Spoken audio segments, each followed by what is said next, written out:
Boa noite, pessoal. Tudo bem com vocês? Boa noite. Boa noite. Como vocês estão nessa reta final aí de ano? Primeira pregação do mês de dezembro. Muito bom, mas tem uma notícia não tão boa. A penúltima do grupo. Mas não é a última. Então temos pelo menos mais uma para a gente aproveitar também, além dessa.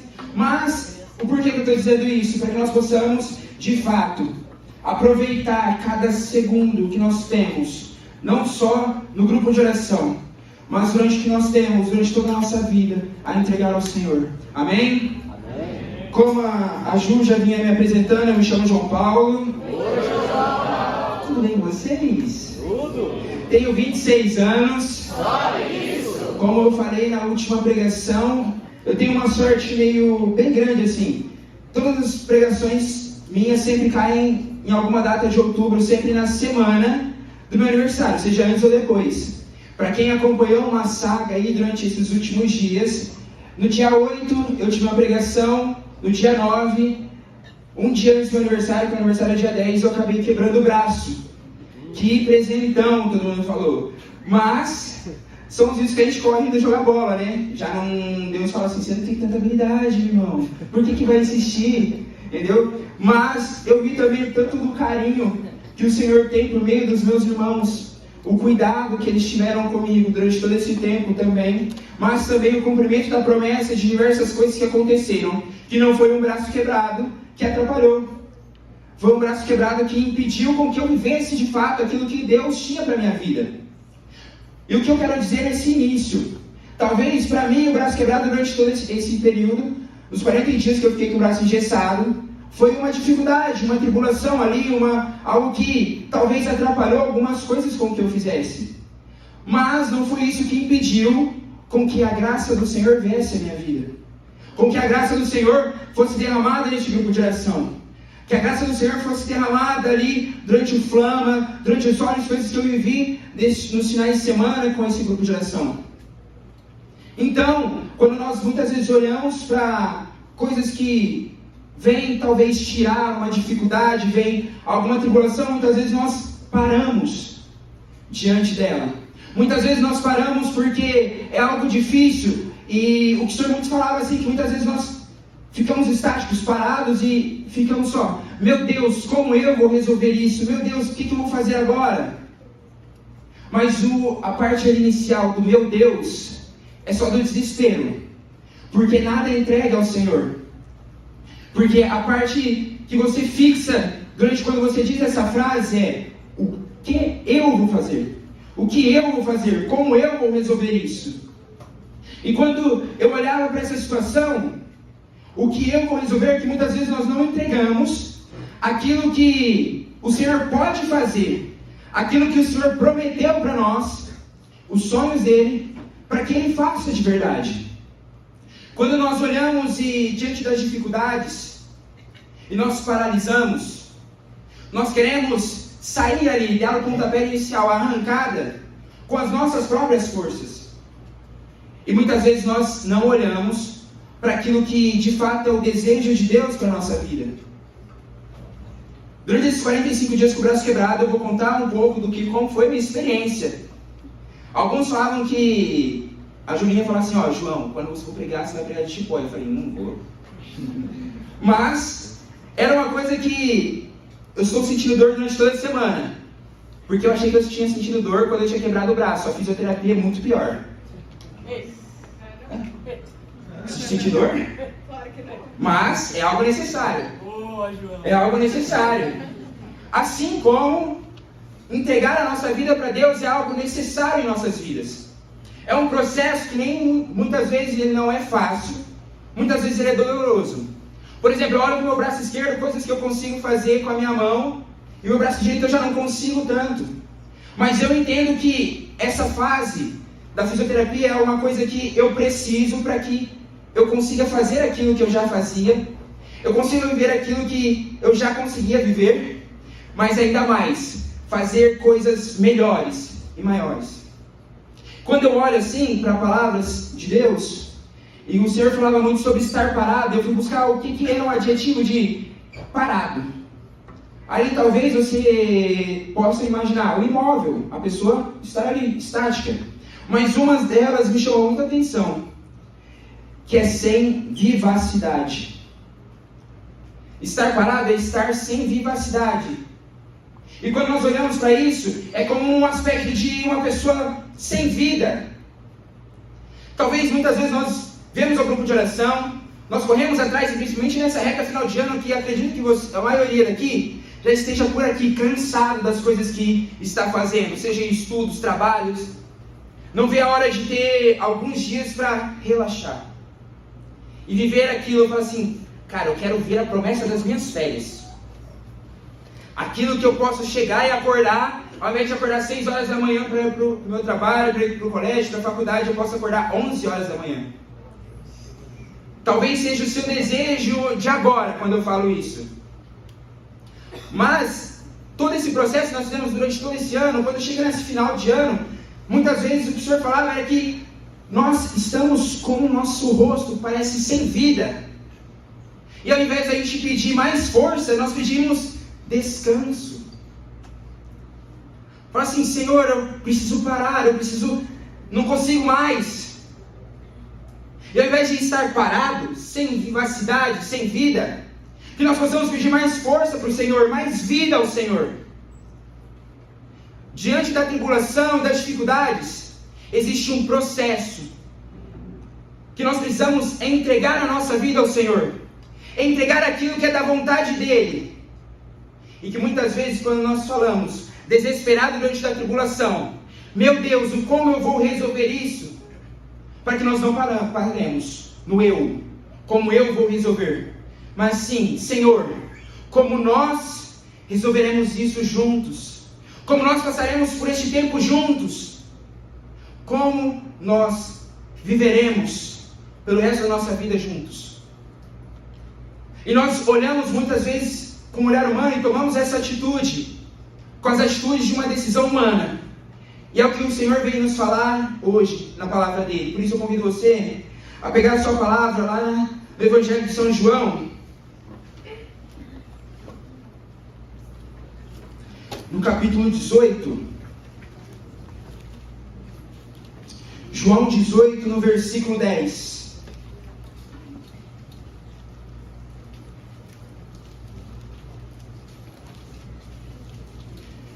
No Evangelho de São João, capítulo 18, no versículo 10. Ali essa palavra ela vai contar o encontro dos soldados.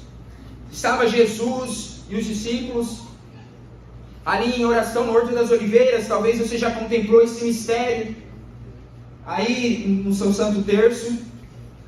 Mas ali eles estavam e os soldados vão até ele e acontece o fatídico beijo de Judas. Talvez você já ouviu falar dessa história. Acredito que muitos aqui já conhecem. Mas aqui o que o Senhor quer falar conosco é a partir ali do versículo 10, onde os soldados encontram Jesus e falam quem é, cadê esse Jesus que eles estavam procurando. E ali no versículo 10 o Senhor vai nos dizer assim: Simão Pedro, que tinha uma espada, puxou dela e feriu o servo do sumo sacerdote, decepando-lhe a orelha direita. Mas Jesus disse a Pedro: enfia a tua espada na bainha. Não hei de beber eu o cálice que o Pai me deu? Só esse trechinho, repetindo. Simão Pedro, que tinha uma espada, puxou dela e feriu o servo do sumo sacerdote, decepando-lhe a orelha direita. Mas Jesus disse a Pedro: enfia a tua espada na bainha. Não hei de beber eu o cálice que o Pai me deu?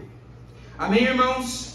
Essa palavra aí, bem curtinha, esse trechinho, ele vem narrar esse momento em que Pedro, talvez em um momento de desespero ali, de que os soldados vinham para tomar Jesus, para pegar ali Jesus, e ele já tinha avisado que ele iria morrer, e Pedro ali no seu desespero, humano de não perder o mestre, falou: eu vou defendê-lo agora e não vou deixar com que eles peguem Jesus.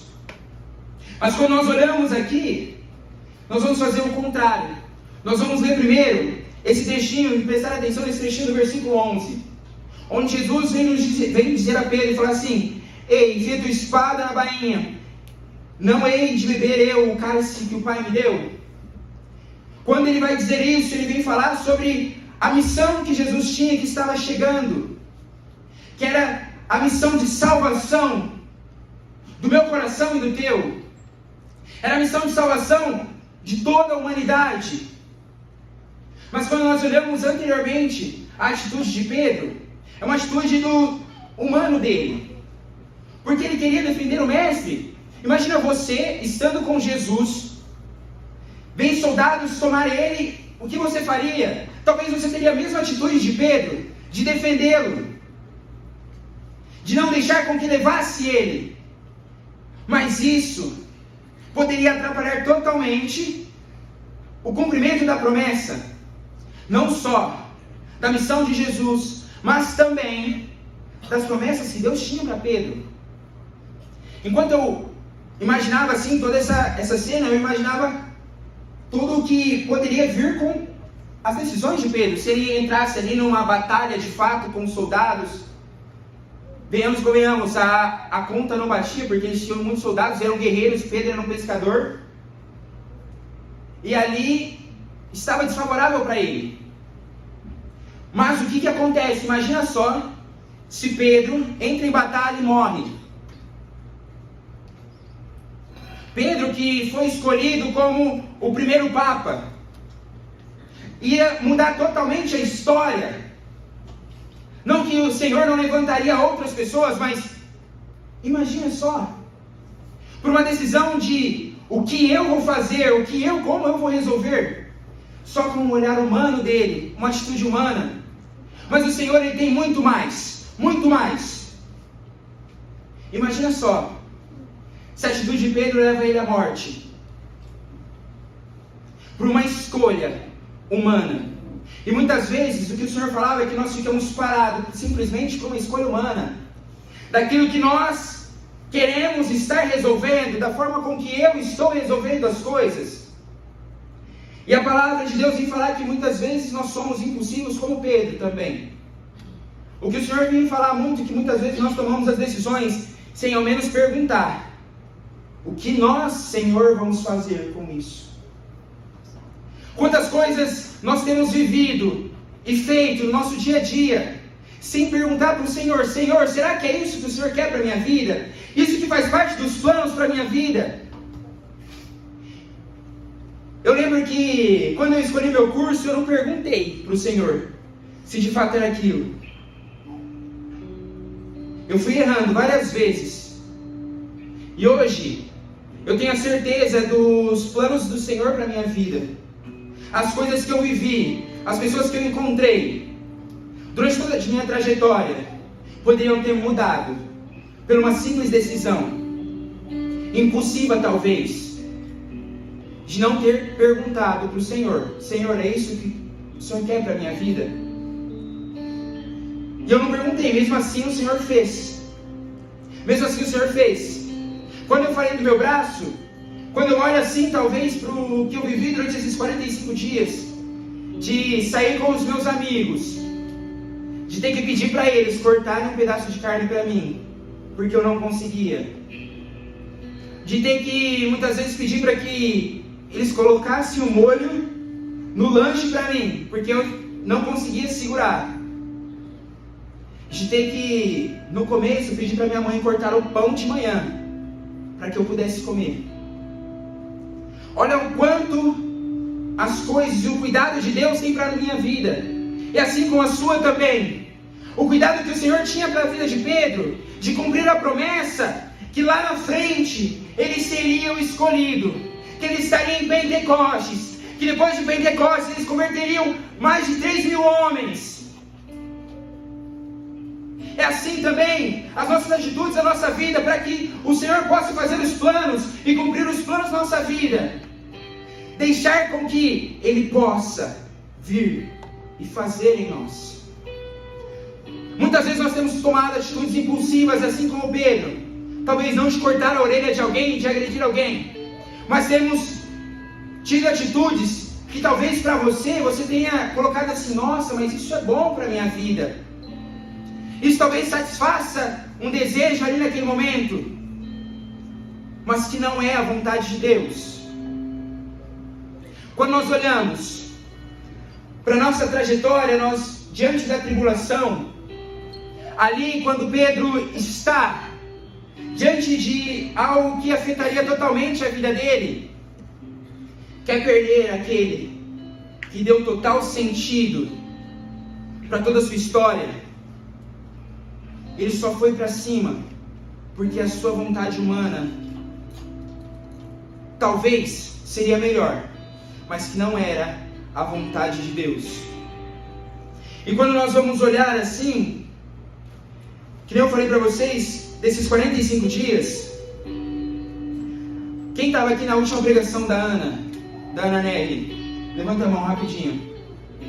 Ela falava aqui, testemunhava de o quanto o Jesus do litoral fez na vida dela. E quantos testemunhos que o Jesus do litoral fez aqui, de amigos já do meu grupo de oração e de outros. E esse ano, acho que a grande maioria aqui não sabe, mas eu sou um dos missionários a estar nesse Jesus do litoral. Em setembro eu recebi essa notícia, mas em outubro veio essa questão do braço quebrado. E quando eu quebrei o braço, eu cheguei e falei para eles, o médico falou que me dava 3 meses de braço engessado. E daria no dia 9 de janeiro, para eu tirar esse gesso. O que nós estaríamos fazendo dia 9 de janeiro, Ana? Estaríamos voltando talvez o JNL. Então talvez eu teria que passar o JNL inteiro de braço engessado, ou talvez o meu maior medo que aconteceu. E agora? Será que eles vão me liberar? Será que eles vão deixar com que eu possa viver essa missão? Eu vejo tantos testemunhos de vidas mudadas durante os dias lá. Pô, bem na minha vez, eu vou dizer uma coisa. O dia que eu fui jogar bola, era um dia que eu nem poderia jogar bola. Era uma segunda-feira que eu tinha aula do mestrado. E por conta de um temporal no sábado, acabou a energia da UEM. Eu estava sem energia em casa, me chamaram para jogar bola. O que eu fiz? Fui jogar bola. Acabou que quebrei meu braço jogando bola e naquele momento eu fiquei com muito medo. Porque ao mesmo tempo que eu falava, meus amigos falavam assim, nossa João, um dia você vai no JNL, você vai ver o quanto é maravilhoso. Eu falei, se for a vontade de Deus, vai chegar. E quando chegou a minha vez, bem na minha vez acontece isso, eu nunca quebrei nada. Bem agora, eu nem lembrei assim, da questão do meu aniversário no dia assim, no momento. Falei, cara, eu vou perder essa missão que transformou tantas vidas e que pode transformar e mudar a minha vida, e eu acredito que vai. Porque em 45 dias eu tirei o gesso do meu braço. Agora é um processo de cura, de processo e processo. Talvez esse processo seja o mais doloroso durante todo esse período. Mas que é necessário para que eu possa enxergar o quanto Deus tem a fazer e cumprir as promessas, assim como Ele tinha para fazer na vida de Pedro, assim como Ele tinha na vida de outras pessoas, que por meio do sim de Pedro, afetou com que nós estivéssemos aqui hoje, clamando pelo Espírito Santo de Deus, clamando para que aconteça o novo Pentecostes, para que essa geração seja batizada pelo Espírito Santo. E quando nós olhamos para isso, talvez você deva se perguntar, nossa João, JNL, você perdeu. E durante essa aula que eu perdi do mestrado, eu tive que desistir dessa matéria. E talvez era uma das matérias principais que eu precisava para cumprir uma etapa desse ano. O meu mestrado, para quem não sabe, mestrado você precisa cumprir créditos. Você não tem as aulas de fato ali, uma grade certinha para que você possa estudar, mas você tem que se matricular nas disciplinas, e cada disciplina tem um crédito diferente. E essa aqui dava mais créditos. E por conta do meu braço quebrado eu não conseguia escrever. eu tinha dificuldades em digitar. Mas, quando o meu professor, ele olhou para mim e falou assim: João, o que você precisar eu estou aqui. Mesmo eu tendo que trancar a disciplina. É um professor que nem liga para a igreja. Mas eu sei que quando ele olha para mim, ele vê a Cristo. Não porque eu sou melhor ou pior, mas porque em algum momento o sim de alguma pessoa se entregou à vontade e às promessas de Deus, fez com que o meu coração se convertesse, o meu coração mudasse. Assim como Pedro, com o sim dele, a entrega dele, as vontades de Deus, quando ele deixou o humano dele, para que ele pudesse viver, não mais parado, sem vida, mas sim transformados pelo Senhor, mudou mais de 3.000 pessoas em uma só pregação. Assim o Senhor faz conosco.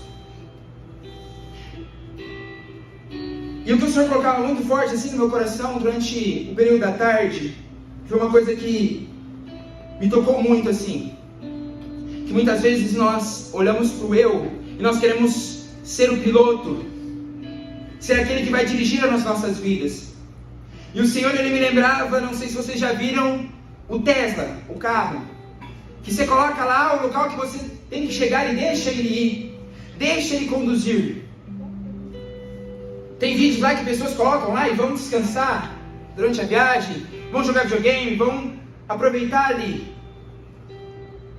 E muitas vezes o que o Senhor colocava muito forte no meu coração, que nós não temos deixado Ele conduzir a nossa vida. Nós não temos confiado naquilo das promessas, aquilo que o Senhor sonhou para nós. Nós não temos deixado o Senhor conduzir cada passo dos nossos sonhos. Nós não temos perguntado para Ele: será que esse sonho é o que o Senhor tem para a minha vida? Eu te garanto, quando você sonha, o Senhor sonha muito maior para você, muito mais para você. O meu sonho era estar no mestrado, e o Senhor colocou ainda mais na minha vida durante esse processo. O Senhor, eu sonhei em terminar a faculdade, talvez dar a aula, mas o Senhor colocou ainda mais. Eu sonhava em ter uma bolsa, o Senhor colocou, e no ano que eu entrei aumentou a bolsa, e o Senhor fez muito mais do que eu imaginei. Era muito mais. Eu estar aqui hoje, eu lembro de uma vez, lá naquele cantinho, uma vez que eu estava sentado na cadeira, e o Elizinho falou da visualização dele de um barco, que ele me levaria em outros lugares que eu nunca imaginava. Eu nem conhecia uma cidade chamada Siqueira Campos, e ele me levou. Eu nem conhecia a cidade chamada Venceslau Braz, e ele me levou. Eu nunca imaginei a viajar para pregar, e ele está me levando. Isso não sou eu, e os meus irmãos aqui de ministério podem falar muito mais das músicas que o Senhor coloca no coração deles, onde tem alcançado, das pregações que a comunicação posta, quantas almas tem alcançado. Não é nós, mas sim o Senhor que cumpre as promessas dele para esse grupo de oração, para as nossas vidas. Enquanto começava esse grupo de oração, em oração assim, o Senhor, ele relembrava, eu não vou saber muito bem as palavras, mas em um encontro lá na Canção Nova, a Pet, ela falava que sobre a nossa arquidiocese existe uma promessa, de onde virá o reinflamar mesmo, reincendiar o mundo. E existe uma promessa também sobre o nosso grupo de oração sobre isso. Irmãos, olha só, quando nós entregamos a vontade do Senhor, não as vontades nossas humanas, o Senhor, ele tem muitas promessas nas nossas vidas, e que Ele irá se cumprir. Mas nós precisamos entregar nessa noite. Ainda dá tempo, o ano não acabou, o fogo do alto não acabou, as nossas vidas não acabaram. Nós não podemos permanecer mais parados, sem vivacidade. Existe uma promessa para essa arquidiocese, que eu e você fazemos parte, de incendiar este mundo. Mas nós precisamos entregar as nossas vidas para o cumprimento dessa promessa. Eu convido você nesse momento a fechar os seus olhos e que para que nós possamos viver esse cumprimento da promessa, para que nós possamos viver totalmente a vontade que o Senhor tem para as nossas vidas, nós precisamos, de fato, verdadeiramente entregar a Ele os nossos corações. Por isso, você aí de olho fechado, quando nós damos o nosso sim para o Senhor, é para seguir aquilo que é desejo dEle na nossa vida. Quando nós chegamos na tribulação, nós olhamos e não vai ser, Senhor, como eu vou resolver isso, mas Senhor, como nós viveremos isso juntos. Talvez, quando você estiver perdido, você se pergunte: para onde eu irei? Mas para onde eu irei, Senhor? Contigo, entregando as suas vontades a Deus. Nessa noite, nós iremos confiar inteiramente a nossa vida para Deus, para poder viver as promessas que Ele tem para a nossa vida e para a vida deste grupo de oração.